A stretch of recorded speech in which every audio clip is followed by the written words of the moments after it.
Sloterdijk vai nos recolocar diante de um debate sobre a psicanálise, novamente, né, aqui no canal, sobre as narrativas que se defrontam com essa questão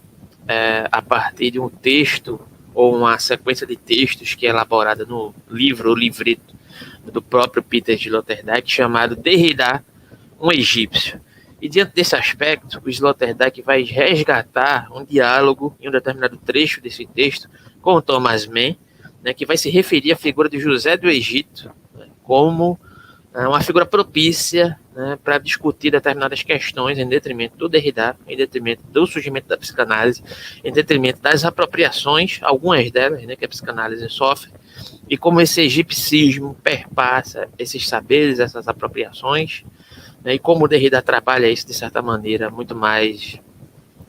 segundo a interpretação dele, perspicaz, né?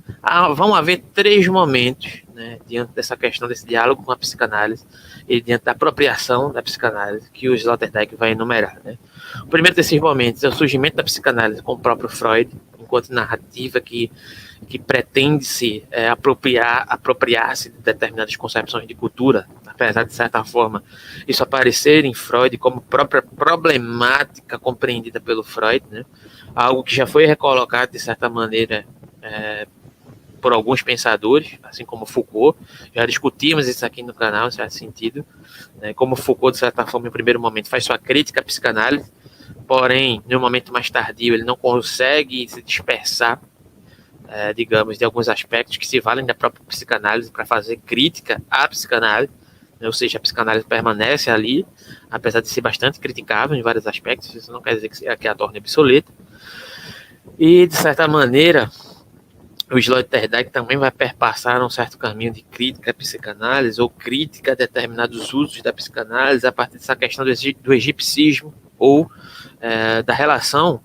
com o Egito enquanto metáfora, o Egito enquanto uma metáfora para algo que já está presente em Nietzsche, né, que para Nietzsche os egípcios do pensamento são aqueles que cristalizam determinadas concepções e tem relação com isso, né? Tem algo de tradicional que permanece, digamos assim, na nossa representação epistemológica. A própria epistemologia já é uma cristalização, digamos assim, desse todo, desse Egito que permanece, de certa forma, intocável, né, nas nossas concepções teóricas, nas nossas construções semiológicas. Em certo sentido, o Sloterdijk, a partir do Derrida e a partir dessa valorização do diálogo do Derrida com o texto do Thomas Mann, de certa forma, remontando uma interpretação, né, a partir da figura do José, ele vai identificar que, de certa forma, a ironia contida nessa obra do Thomas Mann vai remontar justamente o caráter supostamente psicanalítico contido na figura do José, no sentido de que é uma figura que se torna estrangeira a partir da sua, digamos, origem, a partir da narrativa do Thomas Mann interpretando a Bíblia, né? E, de certa forma, quando é expulso do seu local, supostamente de origem, se reencontra em um determinado lugar, que em determinado sentido vai fazer, colocar em evidência todas as suas potencialidades. Isso remonta a uma questão contida em um texto do Freud, né? Um texto do Freud que vai ser elaborado a partir justamente desse diálogo, né? de um remontar das tradições supostamente cristãs, devedora de determinados arquétipos ou tipologias provenientes de culturas pagãs, né? E, de certo sentido, isso está presente de uma forma multifacetada dentro do cristianismo, mas o que o Freud coloca é justamente algo revelado a partir do texto chamado Moisés e o Monoteísmo, publicado em 1979. É a ocasião em que o judaísmo vivia seu momento mais difícil frente ao nazismo. Nesse sentido, Freud afirma que Moisés era egípcio e que o próprio monoteísmo, tido pelos judeus como uma prerrogativa sua, era também uma prática religiosa egípcia criada por Akhenaton. Com isso, Freud despoja os judeus de sua figura maior, ou seja, Moisés, e assim fazendo, também desconstrói o mito do êxodo, ou seja, o egípcio Moisés e as ideias monoteístas é que faziam o êxodo transplantadas no povo judeu. Os egípcios estrangeiros, o outro, estão internalizados pelos judeus e constituem o cerne de sua própria identidade. Dentro dessa relação, trazendo aqui para a figura do José de Egito, né, é justamente isso que Sloterdijk, em certos aspectos, ele quer demonstrar. É como essa figura que era estrangeira ao seu próprio povo, né, ao de certa forma se reintegrar digamos, uma cultura estranha a si mesmo, começa a identificar que de certa forma aquele povo passa a potencializar, né, digamos assim, fundamentos da sua própria personalidade, ou fundamentos da sua própria composição cultural,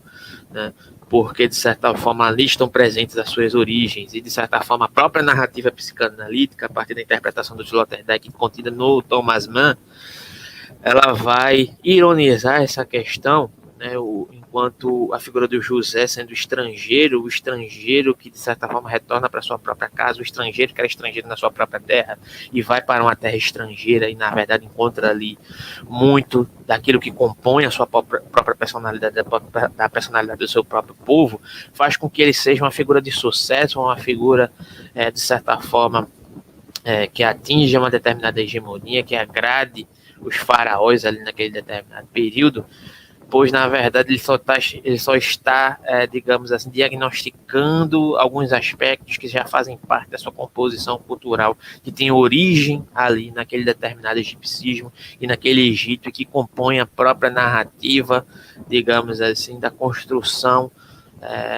do próprio cristianismo enquanto composição e herança, e que deve pagar tributo a essas, digamos, culturas pagãs, né? Então, de certa forma, o Sloterdijk remonta essa questão, né, perpassando 3 momentos, inclusive, da psicanálise, elencando aqui essa questão da psicanálise como se colocando como diagnosticadora de determinados discursos, ou diagnosticadora ou possível de aprender determinados discursos a partir de uma determinada primazia da narrativa, né, que também é composta, digamos assim, por determinadas heranças da sua própria cultura e das suas impossibilidades e do egipcismo que perpassa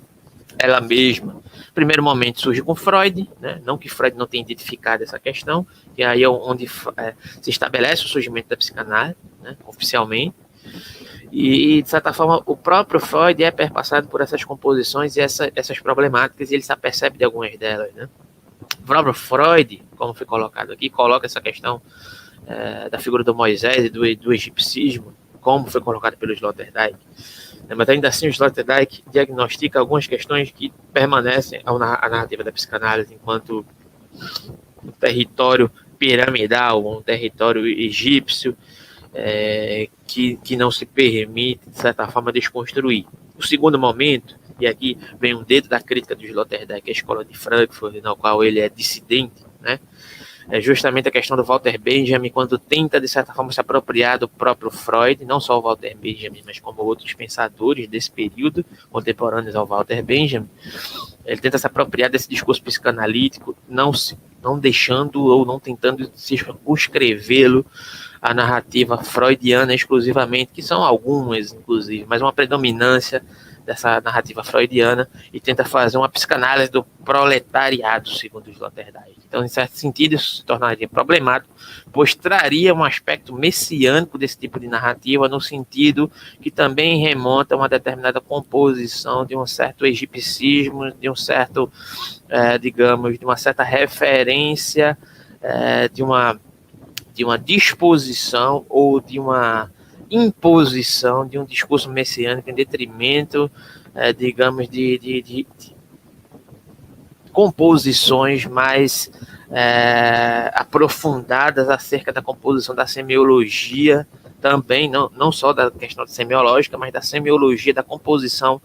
desses discursos, né, do próprio discurso, enquanto uma psicanálise do proletariado, enquanto uma psicanálise do coletivo, enquanto uma psicanálise que deve ser imposta ao sujeito como narrativa primordial, né, enquanto dotada desse messianismo que, de certa forma, também mantém um certo egipcismo, que não identifica as bases radicais da sua composição teórica, da sua composição semiológica, simbólica, de determinados aspectos que o perpassam e que, inclusive, nos escapam. Em um terceiro momento, ele trata do Derrida, e aí sim, ele faz um elogio ao Derrida no sentido de que a radicalidade contida na investigação semiológica, gramatológica do Derrida, em certo sentido, vai compreender e compor e remontar essas impossibilidades, esses messianismos, esses egipcismos, né, que inevitavelmente nos compõem, né? Inclusive, parece que o Sloterdijk admite que o Derrida admitiria isso também composto a partir da sua proposta, né? Entretanto, a proposta de Derrida, enquanto investigação gramatológica, enquanto investigação textual, é justamente uma possibilidade de identificar, digamos assim, mais radicalmente essas questões, que é algo que parece que lá naquele confronto entre Foucault e Derrida, onde é discutida essa questão, há uma má compreensão do Foucault em detrimento do que o Derrida queria colocar enquanto fundamentos estruturais da história da própria filosofia, e o Foucault, de certa forma, recorre a uma genealogia das forças, o que não estaria para além desse diagnóstico do Derrida, mas o que o Derrida tenta investigar é uma certa estrutura composta a partir da exposição gramatical e semiológica de determinados aspectos que estão contidos nas nossas estruturas enquanto, digamos assim, composições piramidais. Piramidais aqui tenha-se como referência a algo que permanece, de certa forma, intocável a partir dessas reproduções gramatológicas e estruturais que perpassam o conhecimento humano, em certo sentido, para a própria psicanálise aqui, a própria filosofia, né? O próprio lugar da questão do intelectual que o Foucault tanto criticou também, né? Então, em determinados aspectos, o próprio Sloterdijk, ele diz assim: Derrida interpretou a sorte de José, e aqui ele está fazendo uma apropriação de Derrida, né, em detrimento do diagnóstico do Thomas Mann, mostrando como a morte sonha em nós, dito de outro modo, como o Egito opera em nós. Egípcio é o predicado de todas as construções que podem ser submetidas à desconstrução, exceto a mais egípcia de todas as estruturas, ou seja, a pirâmide. Ela se mantém para sempre em seu lugar, inabalável, porque sua forma nada mais é do que os restos indestrutíveis de uma construção erguida segundo o plano do arquiteto, com o aspecto que teria depois de seu desmoronamento. E aqui ele recoloca justamente esse diálogo, né? Ele vai remontar algumas questões sobre o Derrida, e quando ele diz assim: vê-se realmente porque a desconstrução de Derrida deve ser compreendida como uma terceira onda de interpretação dos sonhos, a partir da posição de José. Para ela estava claro a priori que só poderia ter êxito caso ultrapassasse suficientemente os modelos da psicanálise e da hermenêutica messiânica. Hermenêutica messiânica, entenda-se aqui, diante de uma grande amplitude dos conhecimentos humanos, da psicanálise, da psicologia, das ciências sociais, né, do próprio método científico, do modo geral, creio eu, né. Nesse estado de coisas, isso deveria obrigatoriamente acontecer na forma de uma semiologia radical, um aspecto semiológico contido em Derrida, trazendo a prova de que signos do ser jamais propiciam a plenitude de sentido que prometem. Outra maneira de dizer que o ser não é um verdadeiro remetente, que o sujeito, isso aqui é muito importante, não pode ser um lugar de colecionamento perfeito. O sujeito não pode ser um lugar de colecionamento perfeito. Independentemente da concepção de sujeito que você tenha como referência, seja moderno ou não, ou pretensamente pós-moderna, né? O sujeito, enquanto pessoa, enquanto indivíduo, enquanto impossibilidade de remontar as totalidades da compreensão das nossas estruturações de conhecimento de um modo geral. Derrida coloca aqui a questão semiológica ou a questão gramatológica, digamos assim, de investigação das nossas representações simbólicas a partir dos textos, a partir da textualidade, como algo de mais radical e prioritário para ser, digamos assim, investigado e poder nos dizer onde é que se encontra essa pirâmide, se é algo de piramidal que permanece em nós, inevitavelmente, por mais que se mantenha em escombros, né? Então, de certa forma, a valorização que o Sloterdijk dá ao Derrida é justamente nesse sentido, né? E remontando e remetendo ao texto do Thomas Mann, que apresenta elementos críticos à própria narrativa da psicanálise, que se reverbera nas apropriações que a própria psicanálise sofre, né, que de certa forma se reverbera na crítica, segundo o Sloterdijk, que o Derrida vai remontar, e que vai aparecer, inevitavelmente, eu tenho que falar, na própria esquizoanálise. Não conheço nenhum texto do Sloterdijk que vai tratar da esquizoanálise, não sei se ele tem conhecimento, se ele tem interesse nisso, mas aparecem alguns aspectos aqui que coincidem, de certa forma, com as críticas que a esquizoanálise faz da psicanálise. Então, esse foi mais um vídeo aqui do Gap Filosófico. Caso tenha interesse em aprofundar no conhecimento, aí nossos grupos de estudos seguem na descrição. Caso queira ajudar o nosso canal de alguma forma, o nosso Pix e o nosso Apoia-se segue também na descrição, né? Assim como também de certa forma, aparece aqui embaixo aí agora, nosso Pix, caso queira ajudar o nosso canal. E no mais, até o próximo vídeo do Gap Filosófico. Obrigado, né? E até a próxima.